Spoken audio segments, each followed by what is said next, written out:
तीसरे दिन की सुबह नॉर्डलैंड की वायुसेना ने उड़ान भरी।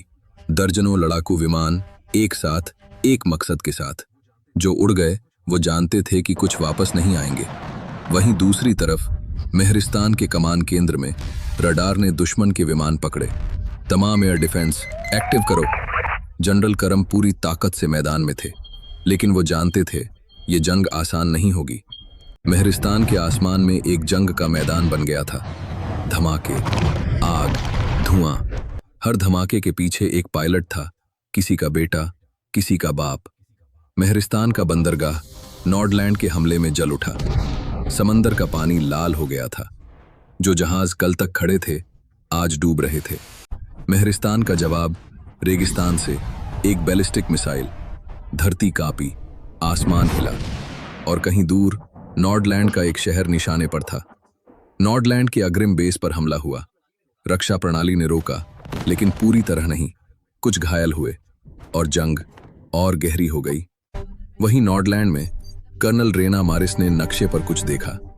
अस्पताल स्ट्राइक जोन के अंदर था। उन्होंने रोकने की कोशिश की, लेकिन बहुत देर हो चुकी थी। नूर अल शाम में एक बम गलती से शायद अस्पताल के पास गिरा। लाल अर्धचंद्र का निशान जंग में कोई मायने नहीं रखता था। आज रात मरीज भी मैदान में थे। उस खंडहर में डॉक्टरों ने हार नहीं मानी। जख्मी मरीजों को उठाते रहे मलबे में। वो वापस गई, एक बार नहीं, बार बार। दुनिया भर में हर न्यूज़ चैनल पर आक्रोश फैल गया। ये जंग नहीं था, ये कत्लेआम था। दुनिया सोच रही थी अस्पताल गलती से हिट हुआ, लेकिन वॉर रूम में ज़ारा ने देखा ये गलती नहीं थी, ये हुक्म था अयातार का, अपने ही लोगों के खिलाफ।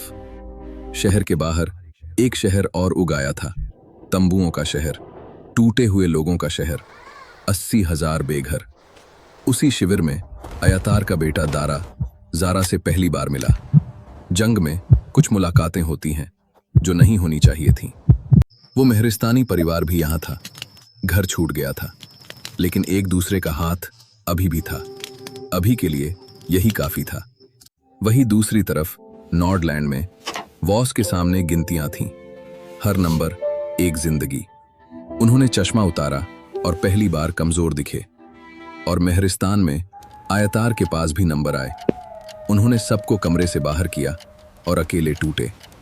दोनों तरफ से विमान गिरे, दोनों तरफ से जवान मरे। मलबा दोनों का एक जैसा था।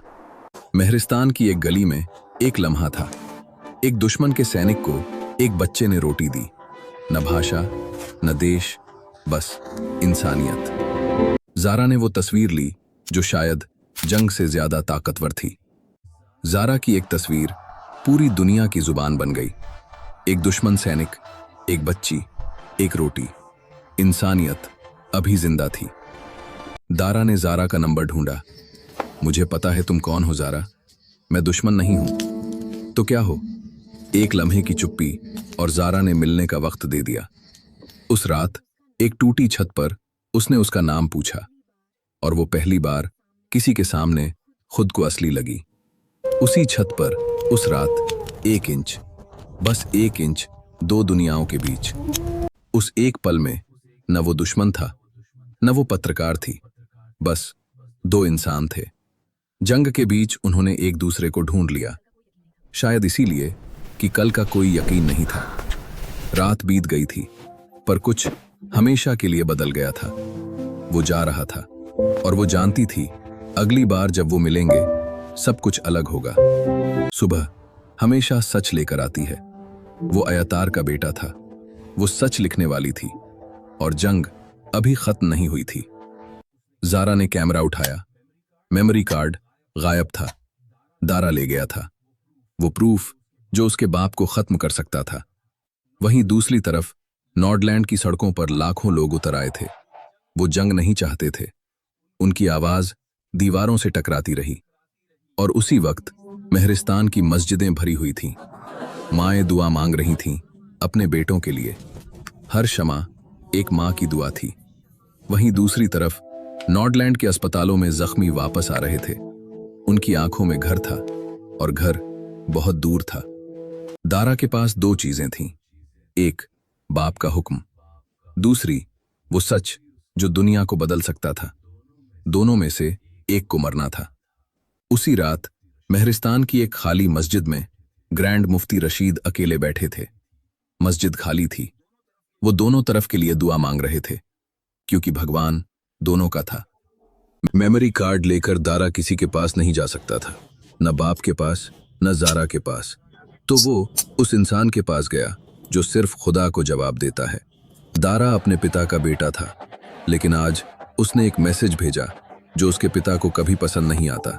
उसने लिखा, मेमोरी कार्ड ग्रैंड मुफ्ती रशीद को दे दिया। दोनों तरफ नॉर्डलैंड और महरिस्तान में हार नहीं थी, लेकिन जीत भी नहीं थी। सिर्फ खून था और थकान और अगले दिन की जंग। शरणार्थी शिविर के किनारे वो बच्चा अभी भी अपने खरगोश को पकड़े था। उसे नहीं पता था जंग क्यों हुई, बस इतना जानता था घर नहीं है अभी के लिए।